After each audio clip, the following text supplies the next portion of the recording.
Good morning, and Merry Christmas.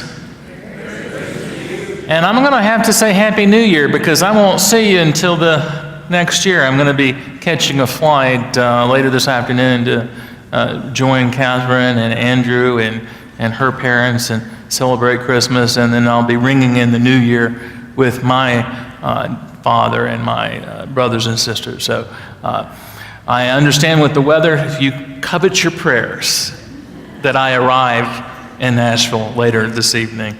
I want to encourage everybody to sign the friendship pad that should be at the end of the pew, that we might have a record of your worship with us. And I also want to say a little bit about the special service that we're having this morning. It's a modified version of the 9 lessons and carols that were made famous from King's Chapel, Cambridge. And if you ever have an opportunity to visit England, and you ever have an opportunity to visit Cambridge, King's Chapel should be on your list. It's a gorgeous architecture, and it's probably one of the finest examples of really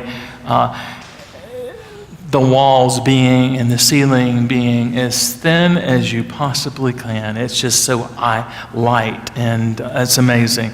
But the 9 lessons in carol, we're doing 7 lessons. The 9 lessons tells the story of salvation history, and it begins with Adam and Eve in the garden.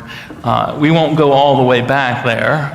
We'll begin with the prophets, and so we do 7 lessons in carols. It's just a beautiful ceremony, and I just want to say a special thank you to the choir and the musicians. It made last night amazing.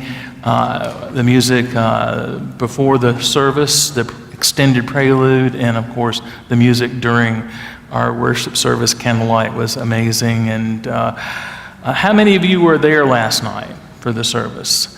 And I also want to thank the musicians who were here this morning for Christmas. They were here last night, now they're here this morning, and I think they deserve a round of applause and thanks.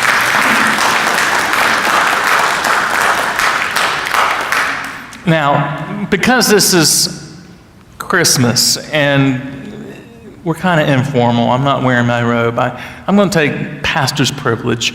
Spencer, I just found out that Spencer has been promoted. He works for the Red Cross, and he's received a promotion. That's the good news. The bad news is he reports to his new job in Atlanta. So Spencer and I was talking, and he thinks he can make the drive.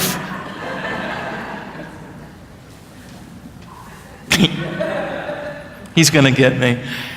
But this might be our last Christmas with Spencer. And so I do hope that after the service, you will have an opportunity to tell him just how much you've appreciated his contribution to our Christmas Eve. He's one of the wise men traditionally, and we appreciate his musical gifts as well. All that being said, let us now prepare ourselves to worship the living God. Let us begin with our call to worship.